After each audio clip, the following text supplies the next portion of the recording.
सात्संगतची प्रेमाने बोलूया.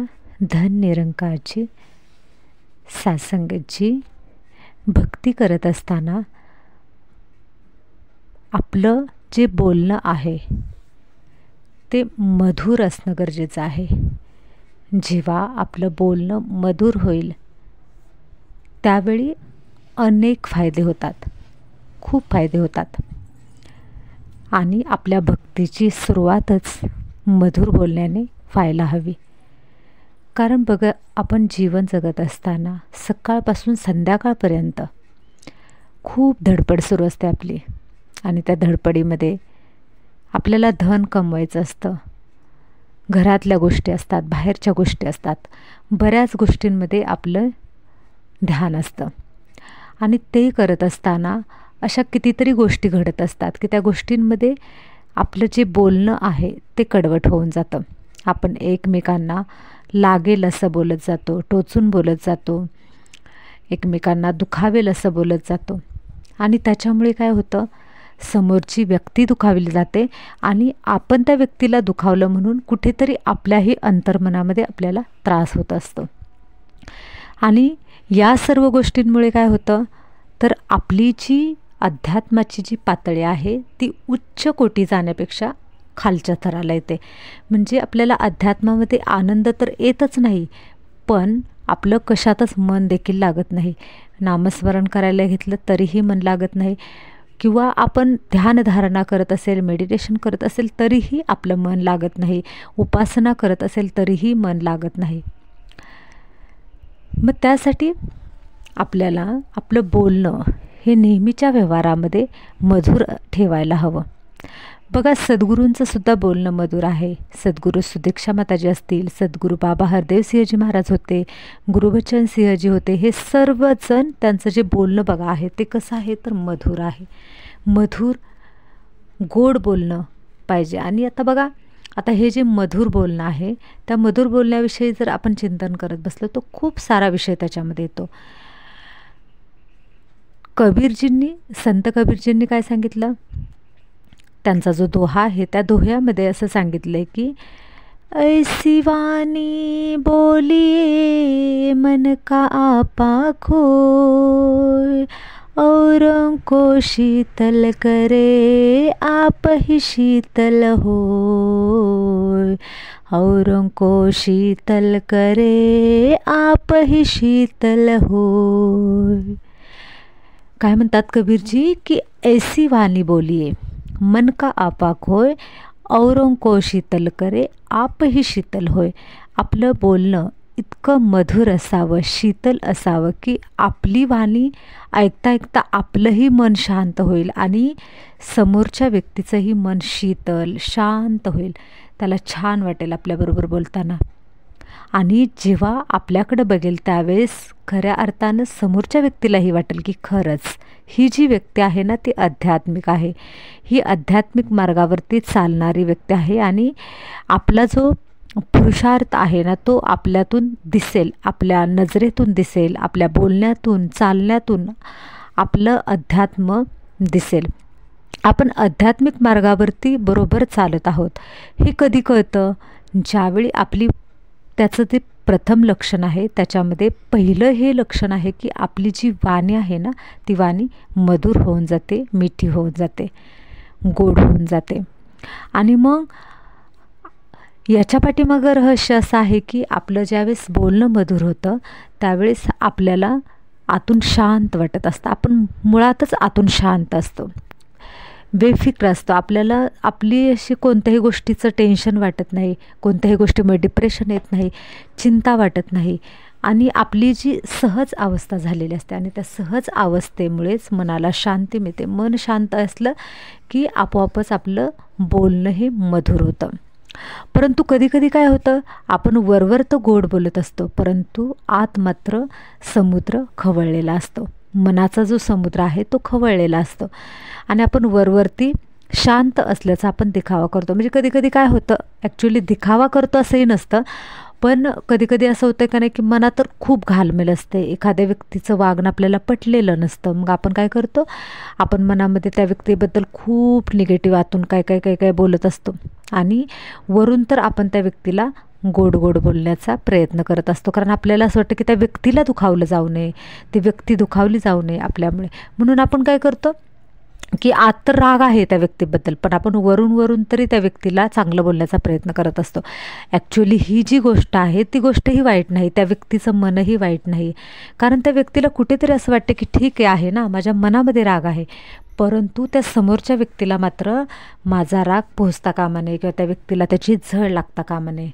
परंतु एक लक्षात घेणं गरजेचं आहे, एक रहस्य लक्षात घेणं गरजेचं आहे. ज्यावेळी आपण त्या व्यक्तीबद्दल मनातल्या मनात वाईट बोलत असतो, त्यावेळेस ते आपले संकल्प तरंग रूपामध्ये त्या समोरच्या व्यक्तीच्यामध्ये पोहोचत असतात.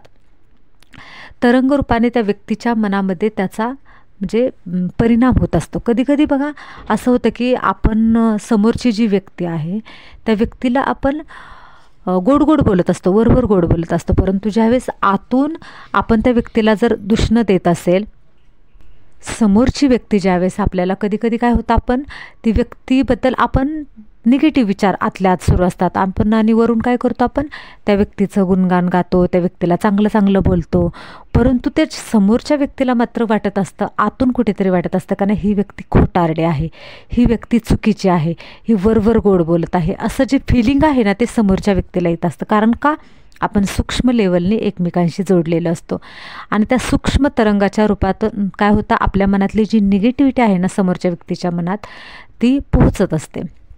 एक उदाहरण बघा, कॅनडामध्ये हा एकदा प्रयोग झालेला की एक व्यक्ती आहे, त्या व्यक्तीला सांगितलं होतं की म्हणजे समजा बघा ए व्यक्ती आहे आणि बी व्यक्ती आहे असं आपण समजूयात. तर जी बी व्यक्ती आहे त्या बी व्यक्तीला काय सांगितलं की तू काय करायचं, हे करायचं, मंत्रपठण करायचं. पण ते मंत्रपठण करत असताना आणि मंत्रपठणाच्या अगोदर एक सांगितलं होतं त्यांनी की तू काहीच करायचं नाही, नुसतं उभं राहायचं. आणि ए व्यक्तीला सांगितलं की ए व्यक्ती तू बी व्यक्तीला नको ते बोलायचं, म्हणजे जे त्याला राग येईल असं बोलायचं. आता दोघांनाही माहीत होतं की हे नाटक आहे, त्यांना करायला सांगितलं. ज्यावेळेस बी व्यक्ती शांत बसून ऐकत होती आणि ए व्यक्ती त्याला काही वाईट बोलत होता, त्यावेळी असं झालं की जी बी व्यक्ती आहे त्या बी व्यक्ती शांत होती आणि ए व्यक्ती त्याला बडबड करत होती. आणि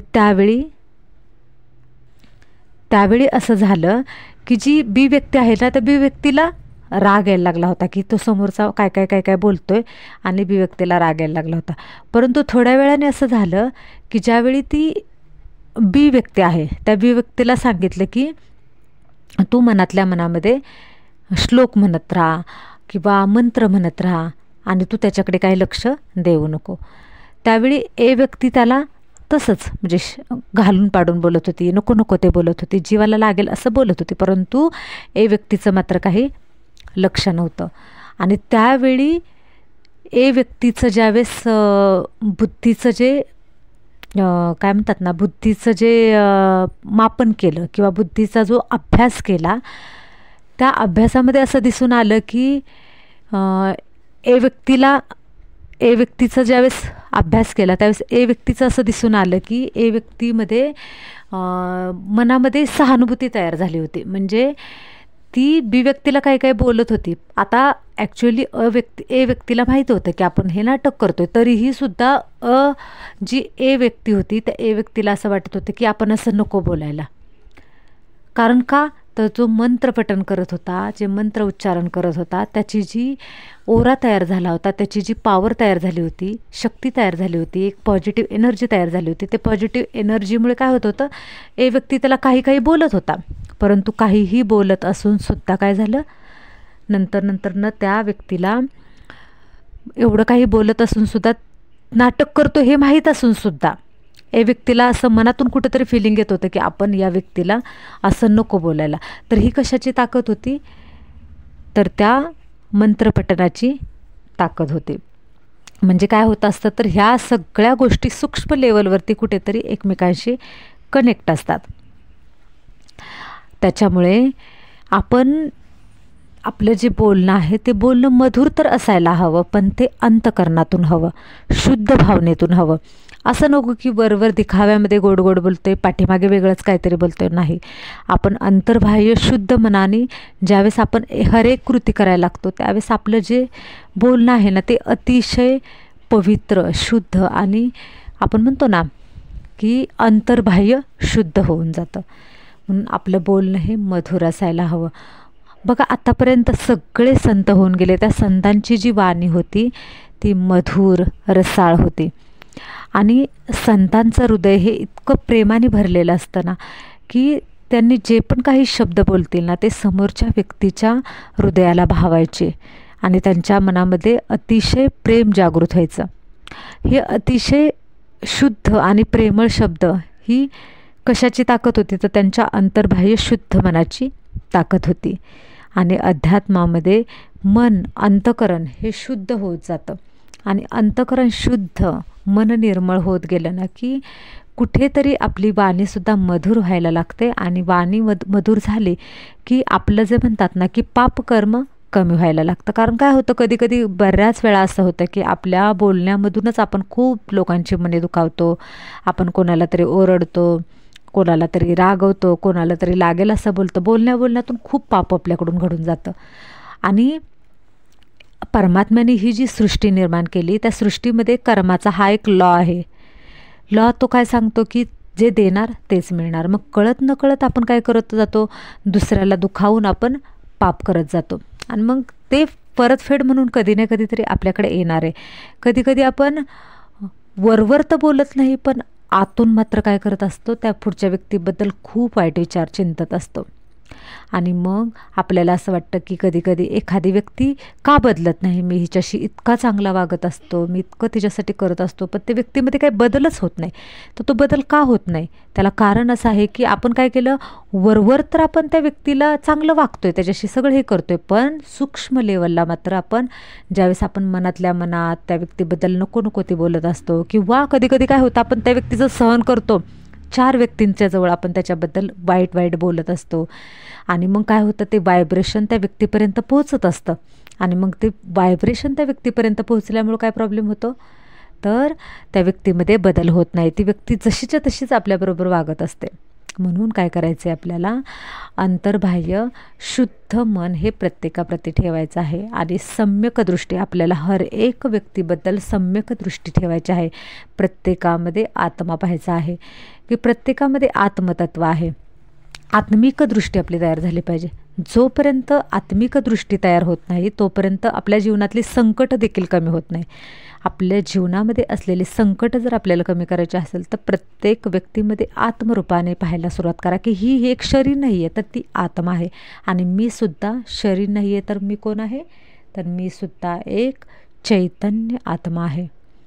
आणि मी कशी आत्मा आहे, अजर अमर अविनाशी आहे की मला कोणीही मारू शकत नाही, मला कोणीही जाळू शकत नाही, मला कोणीही नष्ट करू शकत नाही, अशी मी आत्मा आहे अमर.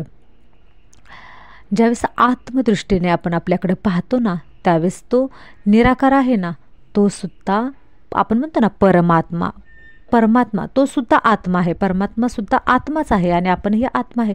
फक्त परम आत्मा म्हणजे परी आहे. या सगळ्या जीवन मरणाच्या चक्रातून ती परी आहे. म्हणजे आपण म्हणतो ना सगळ्यांच्यापासून वेगळं असं हे निराकाराचं स्वरूप आहे.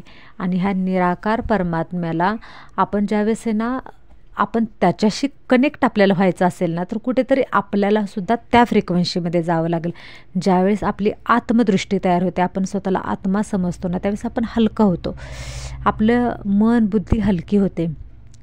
आणि काय होतं, आपण स्वतःला शरीर मानून बसलेलं असतो ना त्याच्यामुळे आपलं म्हणजे म्हणतात ना आपलं एक ओझं झालेलं असतं. आणि ते ओझं काय करतं, आपल्याला उडून देत नाही. तर आपल्याला उडण्यासाठी परमात्म्याच्या सोबत कनेक्ट होण्यासाठी जी आपली फ्रिक्वेन्सी आहे ते फ्रिक्वेन्सी मॅच होण्यासाठी आपल्याला हलकं राहिलं पाहिजे. मग ते म्हणतात ना की हलकं राहिलं की काय होतं, फरिश्ता बनतो आपण. तर फरिश्ता म्हणजे काय, तर ते फरिश्ताचं हेच स्वरूप असतं की ते हलके असतात. आणि त्यांना पंख दाखवतात. तर ते पंख दाखवतात म्हणजे ते कुठेतरी आपलं स्वरूप आहे. आपण काय करत असतो, अनेक निगेटिव्ह गोष्टींना आपण पकडून ठेवलेलं असतं आणि त्या पकडून ठेवून काय केलेलं असतं, आपण स्वतःलाच बिनकामाचं आपण आहे ना पिंजऱ्यामध्ये अडकून ठेवल्यासारखं ठेवलेलं असतं. पण आत्मा ही स्वच्छंदी पक्षी आहे, तिला विहार करू द्या, उंच आकाशामध्ये भरारी मारू द्या. कारण आपण जेवढं सोडत जाऊ ना, हर एक गोष्ट आपण सोडत जातो तर त्यावेळेस आपण आहे ना हलकं होत जातो. आपण कुठली पण गोष्ट बघा, आपण जर मनात धरून ठेवली ना, हे असंच का घडलं, ह्याने असंच का केलं, त्याने तसंच का केलं, त्याच्यामुळे काय होतं, तर आपण त्या गोष्टी अनेक धरून ठेवतो ना, पकडून ठेवण्याची जी आपली वृत्ती असते, त्याच्यामुळे आपली आत्मा बोजील होते आणि ती आत्मा मग काय करू शकत नाही, उडू शकत नाही, म्हणजे हलकी होऊ शकत नाही आणि मग परमात्म्याशी कनेक्ट होऊ शकत नाही. मग परमात्म्याशी कनेक्शन साधायचं असेल, परमात्म्याचा आपल्याला साक्षात्कार व्हावा असं वाटत असेल ना, तर त्यासाठी आपल्याला कुठेतरी हलकं व्हायला हवं आणि ते हलकं होतं अंतर्बाह्य मन शुद्ध असायला हवं, त्याच्यातून होतं आणि आपोआपच आपली वाणीसुद्धा मधुर व्हायला सुरुवात होईल, मिठी व्हायला सुरुवात होईल.